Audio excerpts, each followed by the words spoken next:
Hola a todos y bienvenidos a este nuevo episodio de Conversaciones en Berea. Mi nombre es Fabián Preciado, estamos desde el Seminario Bíblico Internacional Berea y hoy tengo la grata compañía de un amigo, de un compañero del camino, de un hombre de Dios, Pastor Álvaro Peña. Dios te bendiga, mi hermano. Qué alegría tenerte con nosotros en este día. Gracias, pastor. Yo estoy muy contento por la invitación. Es primera vez que participo de este programa. He visto algunas transmisiones y bueno, yo muy agradecido y contento de estar aquí, pastor. Gracias. Bueno, nosotros con mucho ánimo de compartir contigo, de aprender de ti, de lo que Dios te ha dado. Cada semana tratamos de traer un buen programa en este episodio de Conversaciones en Berea, hablando de temas ministeriales, teológicos, bíblicos. Y hoy vamos a tratar uno muy interesante, así que les animo para que estén ahí conectados, para que estén pendientes durante este tiempo y también para que lo compartan con otros. Vamos a hablar acerca de los idiomas bíblicos y la importancia que tienen estos para nosotros como creyentes. Pero antes de pasar al tema, antes de empezar a hablar en detalle del tema, quiero que conozcamos un poquito, tal vez allí estén viéndonos algunas personas que no sepan quién es Álvaro Peña. Quiero que nos cuentes un poquito de ti, un breve testimonio, qué estás haciendo actualmente. Perfecto. Bueno, pastor, yo digamos, lo primero, soy de nacionalidad venezolana, actualmente soy pastor. Fui llamado cuando tenía 18 años, recuerdo aquel día como siempre, ¿no? Pero a partir de los 18 años que empecé a conocer de Dios, ya por ahí unos 2-3 años más tarde fui a estudiar al seminario en Venezuela y más tarde, por ahí en el 2018, empecé a estudiar en Semisud, una institución, algunos tal vez la conocen. Actualmente entonces nos encontramos trabajando en dos áreas, pastor, con mi esposa, ¿no? Uno, el área de la educación, ¿sí? Especialmente en la teología y por ahí también los idiomas, que es el curso que estoy dictando ahorita. Y también estamos trabajando en la pastoral en Yopal, Casanare, ¿sí? Entonces nos encontramos haciendo esas dos cosas. Ok, un saludo muy especial entonces a todos nuestros hermanos de la Iglesia Manantial, la Iglesia de Dios Manantial, en Yopal, en sus diferentes sedes. Gracias por prestarnos unos días a este pastor. Y un saludo muy especial también a todos esos hermanos venezolanos, a tu familia, que algunos están todavía en Venezuela. Otros, tú mencionas un tiempo especial de nuestras vidas, porque fue especial también para mí, ¿no? Semca, y gracias ahí de paso a Cruz Mario Paniagua, a Katie. Fueron tiempos lindos, ¿no? Ellos trabajando también por la educación teológica, el liderazgo allí en Venezuela. Y bueno, qué lindo que eso plantó las bases para que hoy tú y yo en parte estemos en este campo, ¿no? Así es. Bueno, y vas a empezar con algunas preguntas, tal vez, queríamos... Sí, quiero que hablemos un poquito, como lo anunciamos, acerca de los idiomas bíblicos, porque hoy abrimos nuestras Biblias y nos encontramos, gracias a Dios, nos encontramos con la palabra en nuestro idioma, ¿no? El español. Sí. Y así ocurre con nuestros hermanos que leen en inglés, que leen en francés, que leen en italiano y en otros tantos idiomas. Tienen la Biblia en su idioma y es una gran bendición. Pero parece que siempre no fue así, ¿verdad? ¿No? Parece que Dios se revela a través de su palabra, nos deja el mensaje a través de la palabra, pero ¿en qué idioma lo hace? Bueno, cuando hablamos, es una buena pregunta, pastor, porque cuando hablamos del idioma o los idiomas, porque fueron en varios idiomas, ¿no? La Biblia fue escrita principalmente en tres idiomas, ¿no? Así es. El hebreo, en el cual fue escrito el Antiguo Testamento, y algunos pequeños pasajes en arameo. También se habla del Nuevo Testamento, se sospecha, algunos de los eruditos actuales sospecha de que existió un Mateo en arameo, ¿sí? Sospechando que tal vez Cristo escribe y que es una fuente muy confiable también. Pero el Nuevo Testamento en su mayor amplitud, digamos, se escribe en griego. Entonces tenemos como principio que la Biblia que nosotros tenemos fue escrita entonces hebreo, arameo y griego, ¿sí? Pero fue cambiando con la historia, pastor. Las cuestiones se fueron dando así tal cual como usted mencionó, para llegar a tener nuestras versiones en español o nuestra versión en portugués, en latín o inglés. Entonces tuvieron que pasar muchos procesos, ¿sí? Pero principalmente tenemos esos tres idiomas en que fue revelado el mensaje. Ok, tradicionalmente hablamos de esos tres idiomas, ¿no? Griego, arameo y hebreo. especialmente el griego, ¿no? Es el curso que estamos viendo en estos días, correspondiente al Nuevo Testamento, de forma original. Y de hecho aquí tenemos un Nuevo Testamento. Este es un texto que está en griego. El Nuevo Testamento, aquí precisamente abrí el Evangelio de Juan, está en griego y bueno, tiene algunas notas en español. Alguna persona tal vez se encuentra con un texto de estos y dice, bueno, pero ¿qué importancia tiene eso hoy, en el 2023, cuando tenemos la Biblia no solamente en múltiples idiomas, sino también en múltiples versiones y además en múltiples formatos, ¿no? Está en físico, está en audio, está dramatizada, está digital, está escrito en medio tradicional.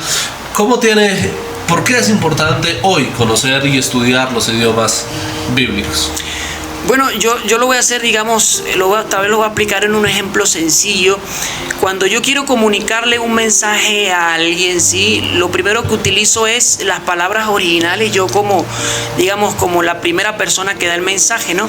Supongamos que yo quiero transmitirle ese mensaje al pastor Fabián, se lo digo al oído, ¿no?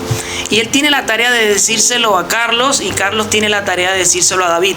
Y así, digamos, con muchedumbre de personas. Pero puede ser, pastor... No sé si se aplique ahí el ejercicio que a veces llamamos el teléfono roto, que decimos. Sí, el ejercicio del teléfono roto, por ahí voy, ¿no? Que una cosa es el sentido original que quiso comunicar yo como primera persona que comunico, y otra cosa es cómo llegue a las múltiples personas, porque se va perdiendo. Tal vez Carlos dice, yo no escuché bien y entonces me confundí de palabra, ¿no? Entonces tal vez la relevancia es que el estudio de los idiomas originales, pastor, nos ayuda a encontrar, si no el primer sentido, nos ayuda a acercarnos a la verdad central de lo que quiso comunicar el autor, ¿no? Entonces hoy tenemos diferentes versiones que, si bien es cierto, son buenas y nos han permitido conocer la verdad revelada.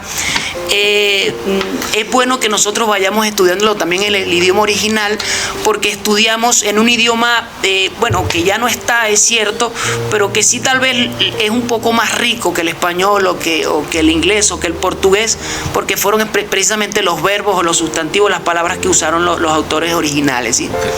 Haciendo ahí una pregunta adicional, no solamente en la teología, sino en muchas áreas del conocimiento, casi siempre se busca el significado de las palabras en griego, ¿no? O se trata de ir a las raíces, al origen, etimológico, en fin. Pero ese griego del cual hablamos en la Biblia, ¿es un griego que se habla actualmente, se escribe actualmente o no?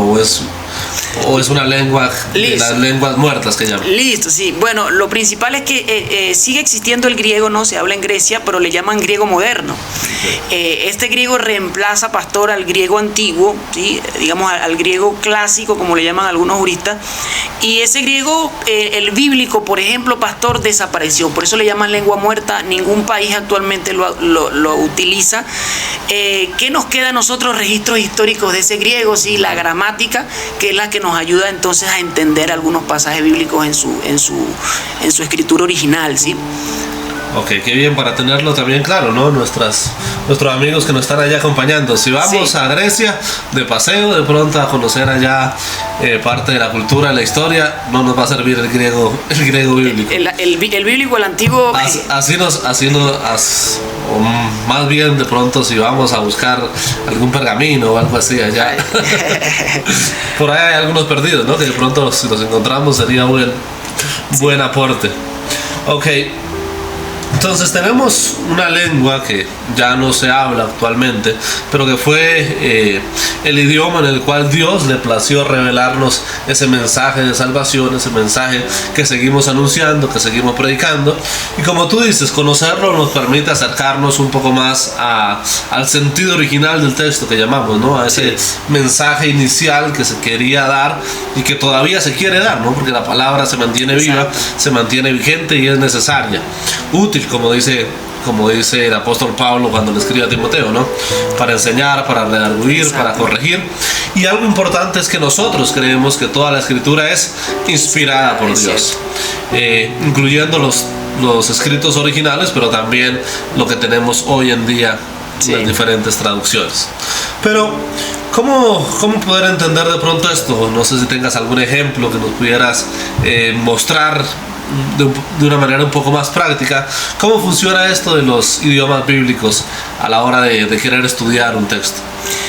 Bueno, perfecto. Lo primero que tenemos entonces tenemos diccionarios griegos a español. Digamos, la ciencia ha avanzado tanto que hoy varios escritores nos traen cómo podemos encontrar las palabras originales en ese griego muerto, ¿sí? Podemos acercarnos a través del exégesis, que es una herramienta también. Podemos acercarnos también a partir de algunas copias, ya no de los originales, porque entendemos que los originales propios ya desaparecieron, ¿no? Principalmente por la vulnerabilidad del material, ¿no? Algunos se los comió la polilla, otros realmente la tinta no soportó, fue borrada. ¿Cuáles eran esos materiales ahora que mencionan los materiales?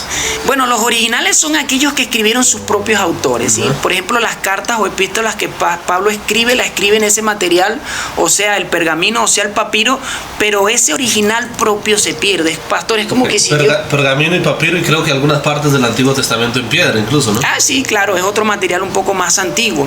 Pero cuando el autor escribe, es decir, Pablo en el momento en que se encuentra escribiendo, él escribe en su material, pero ese original en el que él escribe, ese se le llaman los manuscritos originales, desaparecen totalmente. Lo que tenemos son copias de copias, ¿sí? Entonces, más o menos la pregunta iba, ¿qué decía al final? Bueno, cuando queremos acercarnos a esos manuscritos que llamamos, digamos, como tú dices, no podríamos decir que fueron los originales, pero son más cercanos a la fecha de escritura, sí, ¿no? Exacto.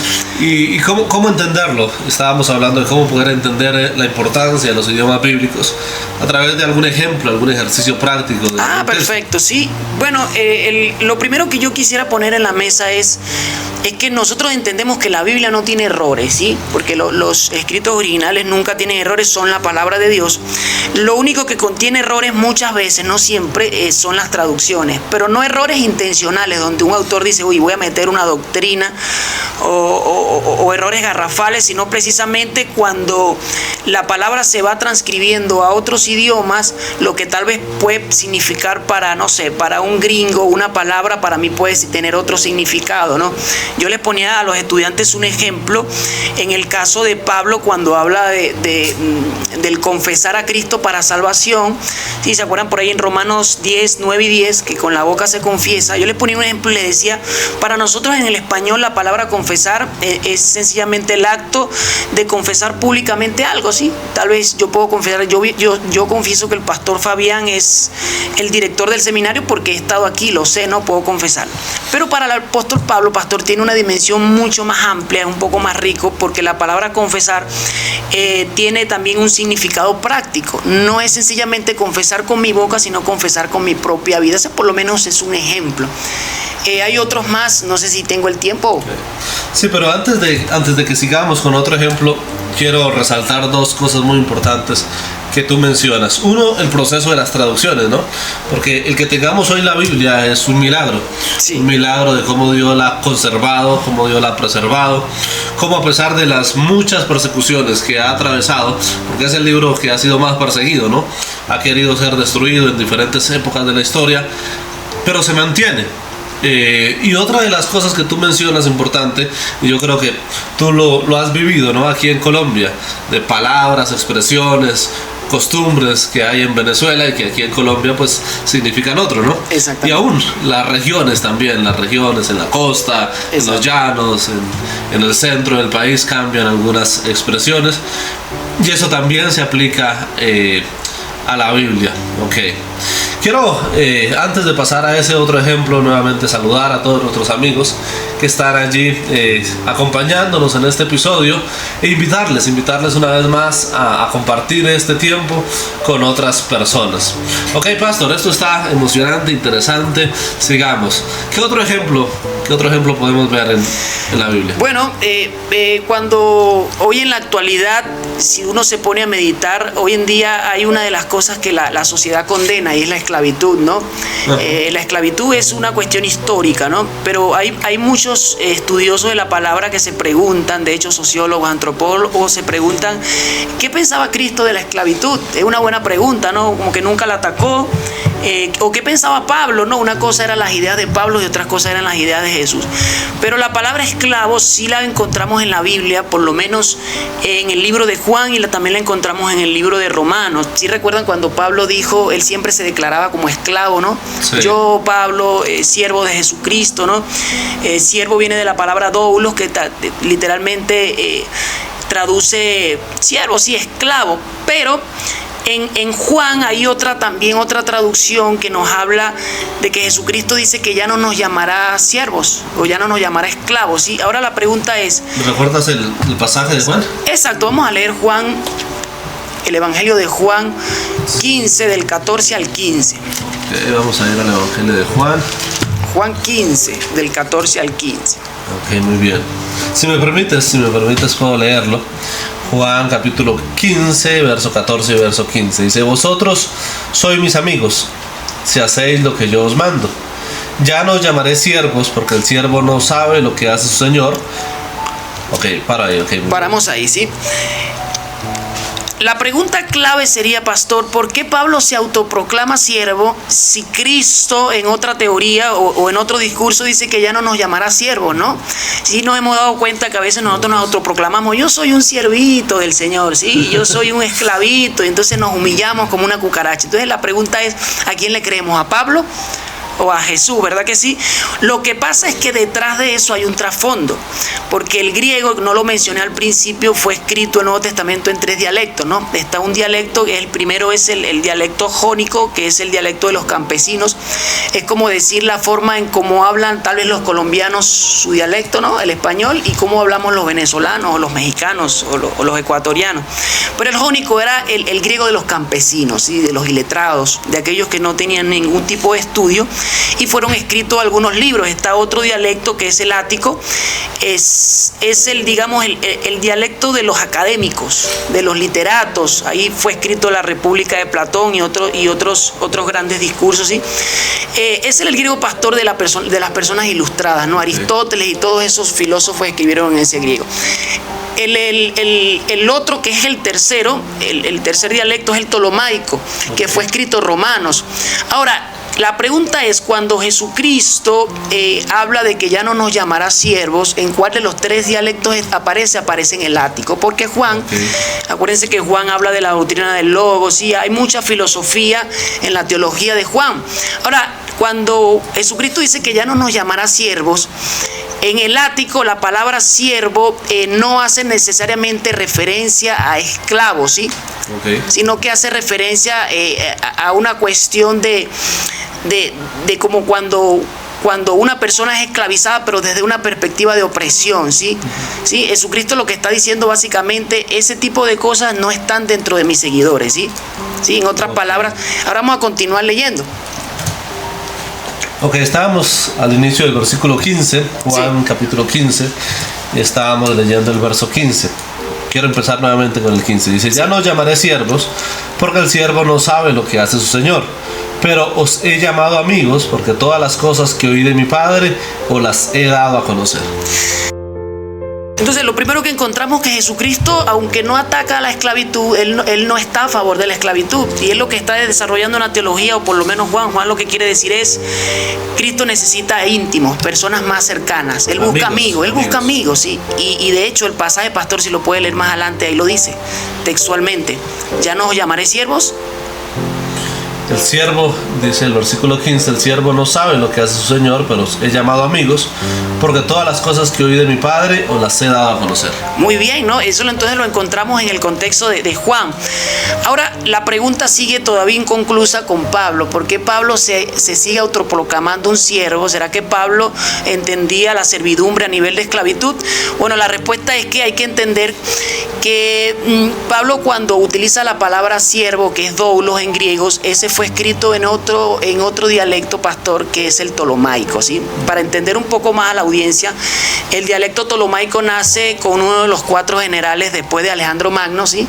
Ese fue el griego de los juristas, ¿sí? De las cortes. Y el significado real, pastor, de doulos, que es siervo, no traduce esclavo tal cual como nos los traduce la Reina Valera u otras versiones, sino que significa tres cosas: estar casado, estar comprometido y estar ligado. En otras palabras, lo que Pablo está diciendo de sí mismo es que él es un hombre que se casó con Cristo.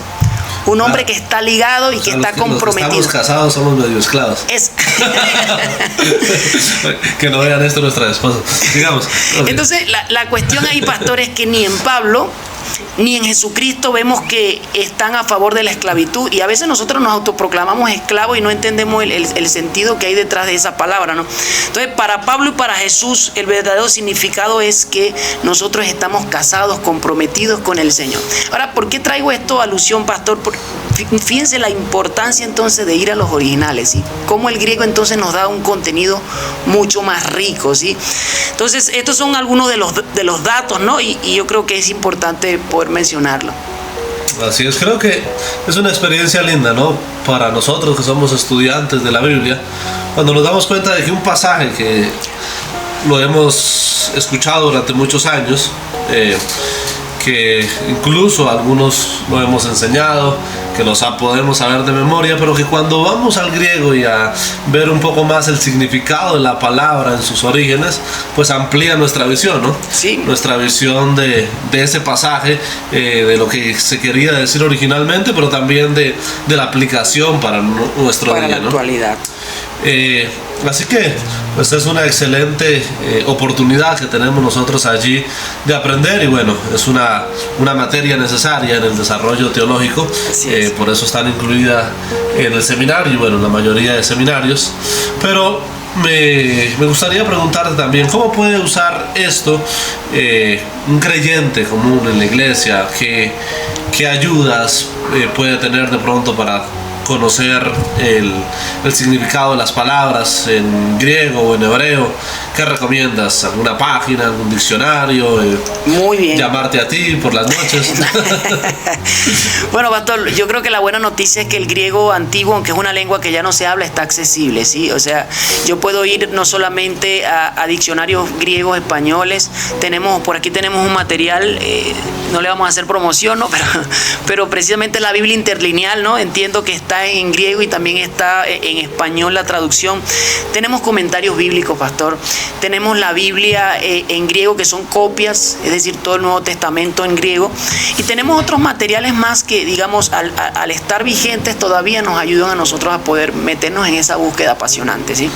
Ok, hablando de copias y de traducciones, yo me he encontrado con algunas personas que me dicen, bueno, pero ¿cuál versión debemos leer? ¿La Reina Valera, la traducción en lenguaje actual, la nueva versión internacional, la contemporánea, la Dios habla hoy?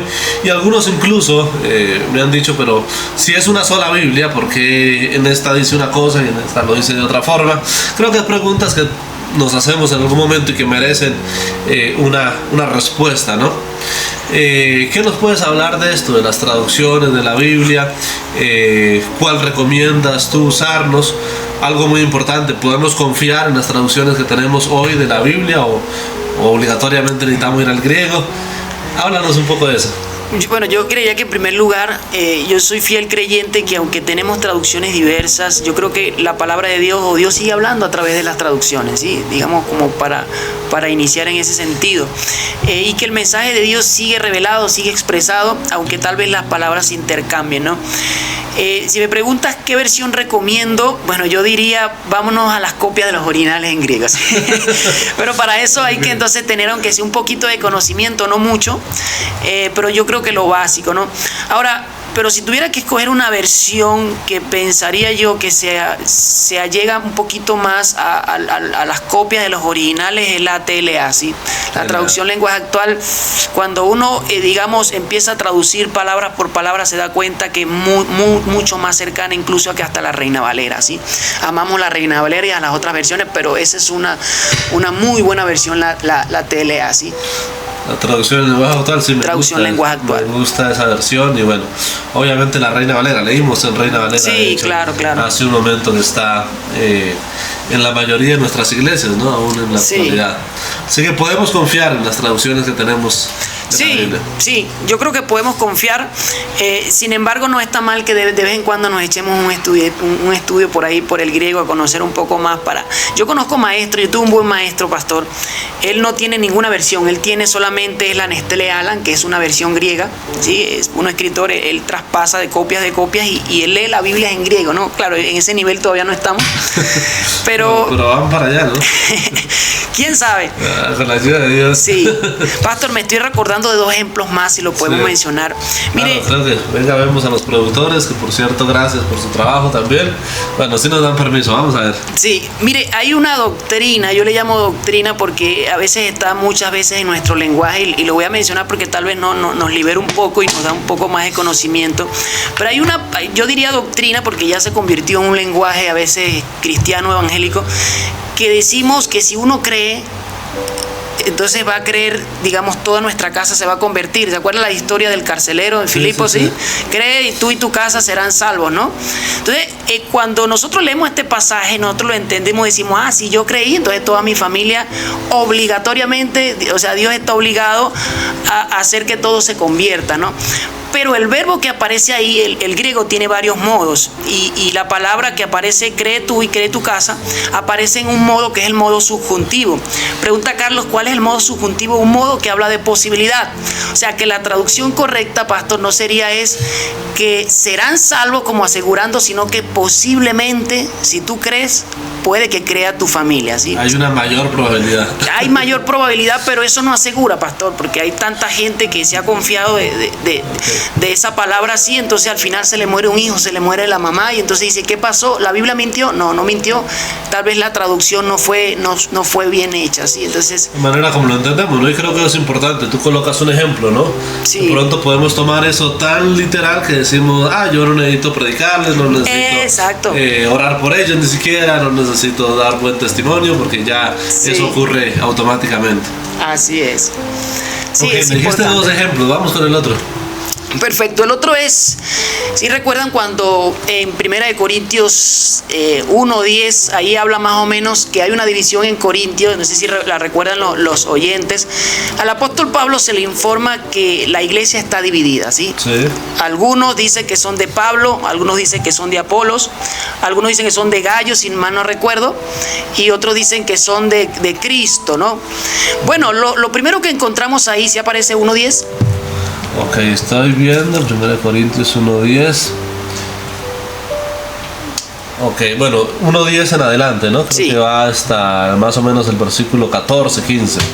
Pero sí creo que el que hace referencia es el versículo 13. Dice, ¿acaso está dividido Cristo? No, antes, pastor, ¿sí? Antes, si no tenemos problema, vamos a leerlo desde el 10. Desde el 10, perfecto. Sí, vamos a leer el 10. Os ruego pues, hermanos, por el nombre de nuestro Señor Jesucristo, que habléis todos una misma cosa, y que no haya entre vosotros divisiones, sino que estéis perfectamente unidos en una misma mente y un mismo parecer. Porque he sido informado acerca de vosotros, hermanos míos, por los de Chloe, que hay entre vosotros contiendas. Quiero decir que cada uno de vosotros dice, yo soy de Pablo, y yo soy de Apolos, y yo de Cefas, y yo de Cristo. ¿Acaso está dividido Cristo? ¿Fue crucificado por Pablo por vosotros o fuisteis bautizados en el nombre de Pablo? ¿Seguimos? Ahí está bien. ¿Está bien? El problema que encuentra el apóstol Pablo es que él deja una iglesia fundada que era cristocéntrica y ahora se volvió antropocéntrica porque ya estaban poniendo la mirada en el hombre. Uno la pusieron en Pablo, otro en Apolos, otro en Cefas, era Pedro, ¿no? Y otro en Cristo. Ahora, hay un problema ahí porque ahí se nombra la palabra, otros dicen que son de Cristo, ¿sí? O sea, no hay ningún problema que alguno diga somos de Cristo. O sea, porque podríamos decir, ¿por qué el apóstol Pablo no alaba a los que dicen que son de Cristo, sí? habla solamente de la división, y el gran problema es que la traducción o los manuscritos más originales nos dan a saber que la palabra correcta no es Cristo la que aparece ahí, sino Crispo. No conté, sino con no P. conté, sino con P. Y uno dice, ay Dios mío, entonces ¿por qué las versiones actuales nos hablan que es Cristo si no hay ningún problema que alguien prefiera a Cristo, ¿no? Entonces, ¿y dónde lo comprobamos? Bueno, los manuscritos más originales, bueno, los más antiguos, sí, nos dan a saber. Y también lo comprobamos si seguimos leyendo. Si seguimos leyendo un poquito, ahí habla de quién era Crispo, sí. Ok, muy bien, está en el versículo 15. 14. Dice, doy gracias a Dios de que ninguno de vosotros se ha bautizado sino a Crispo y a Gayo. A Crispo, sí, hasta ahí está bien. O sea, Crispo fue un personaje, pastor, un personaje que se congregaba, un fiel creyente. Era un hombre común, de hecho, en la época, ¿no? Sí, un nombre común. Un nombre común, como decir Pablo, José, David, Carlos, como sí. Judas también, que era muy común en la época. Exacto, sí. Entonces, ¿cuál es el sentido aquí? Pablo lo que quiere decir, número uno, es Cristo no está dividido, sí. Tenemos que volver a poner nuestra mirada en Cristo, ni siquiera la pongan en mí. Y segundo, lo que encontramos ahí es que ninguno había puesto la mirada en Cristo, Paz. Porque si no, Pablo nombra a Cristo realmente, sí, que algunos dicen que son de Cristo. Entonces, ¿en qué nos ayuda esto, Paz? El idioma original, o por lo menos las versiones más cercanas, nos ayuda a entender estas verdades que algunas traducciones actuales no nos las revelan. Entonces, yo quería mencionar un poco de eso. Vean la importancia de estudiar en su idioma original las Escrituras, Pastor. Qué bien, gracias Álvaro. Yo creo que podríamos seguir hablando de otros tantos y muchos ejemplos que encontramos, porque de hecho pues este es un estudio de toda la Biblia, ¿no? Sí. En los idiomas bíblicos. Pero creo para nuestros amigos, hermanos que están allí interesados, que hay una buena oportunidad y es vengan al CEVIVE a estudiar, y aquí van a estudiar griego, hebreo, teología y demás. Ya casi cerrando este episodio, y precisamente estamos en matrículas abiertas. Iniciamos nuestro segundo semestre académico del año 2023 el 4 de agosto, así que estamos en periodo de matrículas, de inscripciones. Y bueno, tú además de ser uno de nuestros profesores, un excelente profesor, también tuviste esa experiencia de seminarista, ¿no? De pronto en un lugar diferente, pero se encara muy parecido a CEVIVE. Sí, sí. Entonces, ¿cuál sería tu consejo, tu ánimo y tu invitación para esas personas, jóvenes, señoritas, hombres, mujeres que tienen ese deseo, ese anhelo por prepararse para servir al Señor de una forma más integral? Y como tú mencionabas en estos días, que el apóstol Pablo le dice a Timoteo, ¿no? Como un obrero aprobado, que no tiene de qué avergonzarse. ¿Cuál sería la invitación para ellos, teniendo en cuenta esta oportunidad que hay aquí en el CEVIVE? Bueno, lo primero, me dirijo a todo el público, ¿no? Pero en este caso, si tú eres uno de los que está pensando qué voy a hacer estos años de vida, ¿no? ¿Qué planes tienes, no? Yo te diría, piensa bien en estudiar, en profundizar en la palabra, ¿sí? Si eres uno de los que dice, Señor, yo quiero conocerte más, yo quiero crecer un poco más, pero no tengo las herramientas, te invitamos a que estudies acá en el seminario, ¿sí? Ahí tenemos los contactos, te puedes inscribir, ¿sí? Si eres uno de los que dice, pastor, verdaderamente a mí me gustaría profundizar en los idiomas bíblicos, ven hasta este lugar y te aseguro que aprenderás lo suficiente, ¿sí? Como consejo te diría, si no te has casado, no te cases, ven a estudiar al CEVIVE, ¿sí? Ven a estudiar porque aquí vas a estudiar idiomas y teología y vas a aprender muchísimas cosas más. Okay. Se casa después, así como tú, ¿no? Sí. Ahora eres un hombre felizmente casado. Por cierto, un saludo muy especial a tu esposa, a Paola, a tu linda hija también, que están de hecho acompañándote estos días aquí en el seminario. Y es algo muy lindo, aquí es un espacio también donde pueden venir en familia, compartir, disfrutar. Así que bueno, les esperamos, y como Álvaro lo decía, ahí estamos con las puertas abiertas para ustedes que tienen ese deseo de prepararse y servir al Señor. Bueno, un saludo muy especial nuevamente a todos nuestros hermanos, amigos, a los egresados del seminario, a los pastores de la Iglesia de Dios en Colombia, y a los hermanos y amigos de diferentes lugares que nos acompañan en este episodio de Conversaciones en Berea. Queremos animarlos, ahí en Facebook, en YouTube tenemos cargado algunos otros episodios que son de mucha bendición. Y bueno, ¿cuáles serían las palabras finales en este día, apreciado Álvaro? Bueno, yo diría en tiempos finales es un lenguaje que ya hablamos, sí, definitivamente sabemos que estamos en tiempos finales. Yo creo que la mejor forma de esperar ese pronto regreso es preparándonos, ¿sí? Y ese es mi consejo. Tal vez tú dices, bueno, yo todavía no he identificado mi llamado, pero yo creo que es el buen tiempo de la preparación también es una nueva forma de nosotros poder encontrar ese llamado que Dios tiene para nosotros. Desde aquí del Se Vive, entonces les saludamos, les queremos mucho, les abrazamos y bueno, siempre serán bienvenidos por acá. Bueno, hermano, muchas gracias por tu servicio, por tu disposición para compartir de lo que Dios te ha dado, y una vez más deseamos que Dios siga bendiciendo en abundancia tu vida, tu ministerio, tu familia y bueno, todo lo que vendrá de aquí en adelante. Amén. Así que a ustedes también que han estado allí acompañándonos, queremos enviarles las más ricas bendiciones de parte de Dios. Una vez más, animarles a compartir este episodio que ha estado dedicado a ver de manera general un poco acerca de los idiomas bíblicos, en especial el griego. Y nos vemos, si el Señor nos permite, la próxima semana con un nuevo episodio de Conversaciones en Berea. Un abrazo para todos, Dios les bendiga.